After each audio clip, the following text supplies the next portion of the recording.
이 방송통신기기 전파 인증 위조와 관련해서 글로벌 기업이 다수 포함됐고 또 부적합 제품도 CCTV와 드론, 무선 스피커, 노트북 등 다양해서 파장이 커지고 있습니다.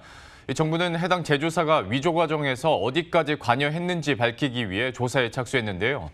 이 기업들이 관행적으로 서류를 고쳐서 인증을 받았거나 중국과의 관계 때문에 그런 것 아니냐는 추측들까지 현재 나오고 있습니다. 또 8년 동안 사실을 몰랐던 정부에 대한 비판의 목소리도 높아지고 있는데요. 관련한 내용은 이명재 기자와 함께 이야기 나눠보도록 하겠습니다. 그 전파 인증 위조와 관련해서 그러면 일단 어떤 기업들이 적발됐는지 그리고 부적합 제품군도 굉장히 다양하던데 어떤 것들이 있는지 좀 설명을 해주시죠. 예, 총 381개 업체가 8년 동안 이 시험 성적서 1,700건을 위조를 했는데요. 적발된 곳들을 보면 글로벌 기업이 다수 포함이 되어 있습니다. 이 위조 건수가 가장 많은 거는 중국 기업들이었는데요. CCTV 카메라 세계 1위인 하이크비전을 비롯해서 드론 전문 기업 DJI, 또 네트워크 장비 제조사 화웨이가 포함이 됐습니다. 이 하이크비전의 경우에는 위조 건수가 무려 224건으로 가장 많았고 DJI와 화웨이도 각각 145건, 136건에 달했고요. 미국 통신장비 업체인 시스코도 있었는데요. 시스코는 이 무선 전화기 등을 비롯해서 6건을 이제 위조를 했고 국내 기업으로는 삼성전자가 무선 스피커를 포함해서 총 23건의 법 위반 행위를 했습니다.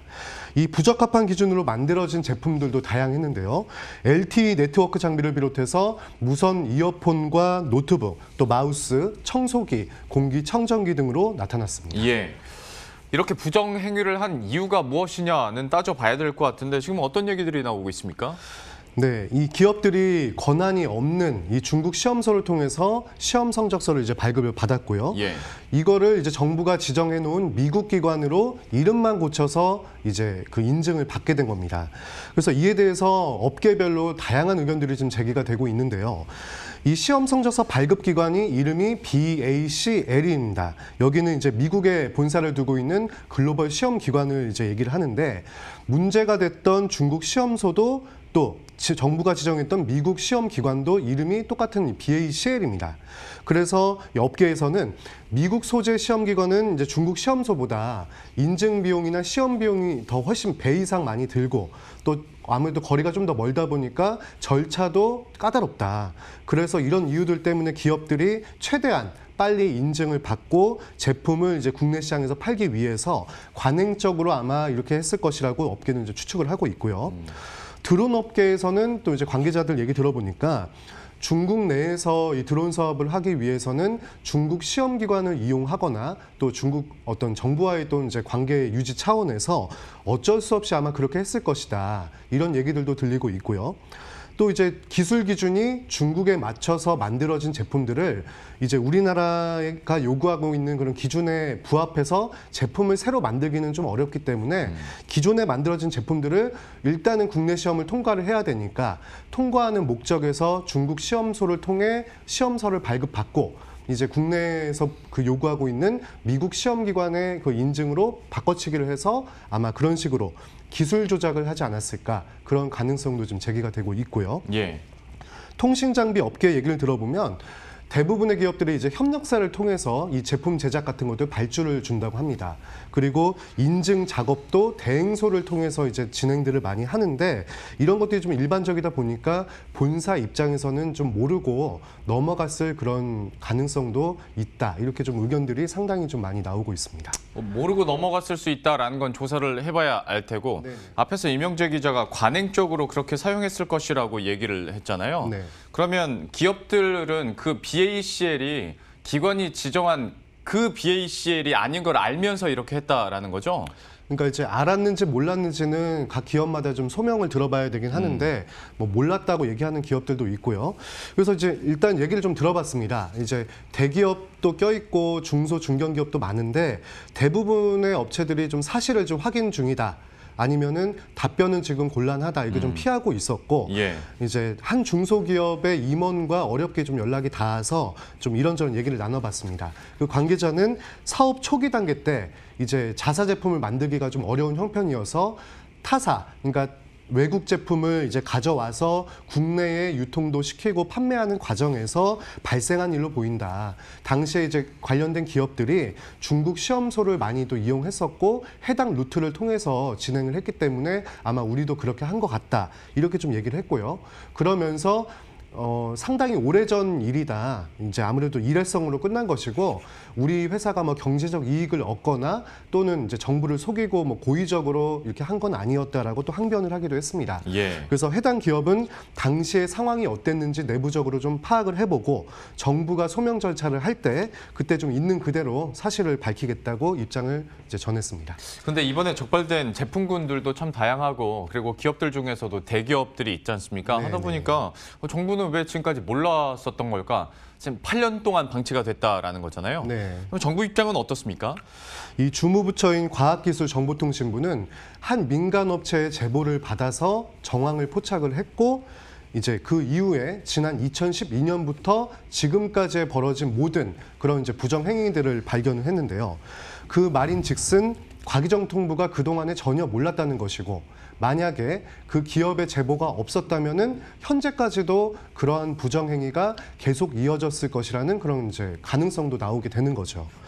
과기정통부는 당시에는 이제 서류상으로는 문제가 없었다고 판단을 했던 것 같습니다. 그러면서 이 적합성 평가를 담당하고 있는 과기정통부 산하 이 국립정파연구원도 시험 항목의 주요 내용과 결과에 대해서 당시에는 상세히 검토를 했었고 이제 문제가 없었다고 판단을 했는데 기업들이 그 서류를 교묘하게 이제 바꿔치기 하면서 기관명도 숨기고 했기 때문에 알기가 좀 어려웠다라고 해명을 했습니다. 그러나 이제 인증서 출처 확인이라든지 이 별도의 검증 절차가 없었다는 비판의 목소리가 나올 수밖에 없는데요. 아울러 문제 제품들이 8년 동안 이제 아무런 이제 문제 제기 없이 시중에 유통되고 판매되고 또 소비자들이 이용을 하고 있다는 점에서 이 국립전파연구원과 과기정통부에 대한 책임론도 거세게 지금 일고 있는 상황입니다. 예. 기업들이 아무래도 이제 시험 성적서를 제출을 하면은 겉보기에 큰 문제가 없다면은 정부가 이제 시험도 통과도 시켰을 것이고 또 인증도 좀 쉽게 부여를 했었던 거 아니냐 이렇게 좀 업계들은 얘기를 하고 있고요. 예. 정부는 일단 이제 시험 성적서 위조는 밝혀냈으니까 제조사들이 얼마나 이 부정행위에 관여를 했는지 그리고 본사가 직접적으로 지시를 했는지 안 했는지 여부를 조사를 하고 그에 따른 행정처분을 하겠다고 공식 입장을 밝혔습니다.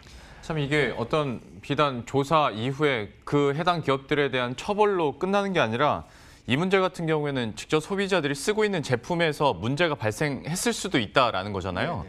그러면 뭐 판매 중단은 당연하겠고 수거하는데도 좀 문제가 커지지 않을까? 왜냐면 이게 뭐 하루아침에 수거가 다 가능한 것도 아니고 지금 누가 어떤 물건을 쓰고 있는지 파악을 해야 되는 거고 맞습니다. 그러다 보면 시간이 오래 걸릴 테고 그 기간 동안에 소비자들은 계속 그 문제가 될 수 있는 제품을 쓰고 있을 텐데 네. 이 문제는 어떻게 해결되는 겁니까? 일단 이제 전파연구원이 이제 청문을 하겠다는 그런 내용들을 그 해당 기업들에게 통지를 했습니다. 예. 그리고 이제 다음 달부터 총 381개 업체에 대해서 청문 절차를 이제 순차적으로 실시를 하게 되고요. 현행 전파법에 따라서 이 시험 성적서 위조 등 이제 거짓이나 부정한 방법으로 이 적합성 평가를 받고 인증을 받은 경우에는 이렇게 확인이 됐다면 이제 평가가 취소가 되겠죠. 평가가 취소되면 인증을 받은 것도 거짓이기 때문에 인증도 취소가 됩니다. 그리고 이미 팔린 제품들도 수거를 해야 되기 때문에 기자재 수거 명령도 내리게 되고요. 예.